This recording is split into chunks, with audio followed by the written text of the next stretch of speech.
আমাদের অনুরোধ, দয়া করে শুধু গণতন্ত্রের রাজনীতিটা করেন। আসেন দেশকে ভালোবেসে একটা ভালো রাজনীতি করি, সবাই মিলে করি, দেশটাকে বদলে যাই। শহীদ জিয়ার রাজনীতিটা করেন আল্লাহর ওয়াস্তে, বেগম জিয়ার রাজনীতিটা করেন। সেই রাজনীতি তো আপনারা করতেছেন না, আপনারা আওয়ামী লীগের রাজনীতি করতেছেন।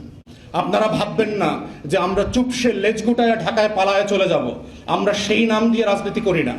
অতএব আপনারা পরিবর্তন হবেন, তা না হলে গত বছরের কথাটা মনে রাখেন। কিন্তু গত বছর সারা বাংলাদেশ কিন্তু আওয়ামীময় বাংলাদেশ ছিল।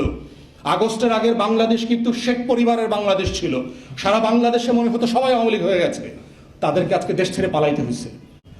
অতএব বিএনপিকে বলছি, আপনারা তদন্ত করবেন।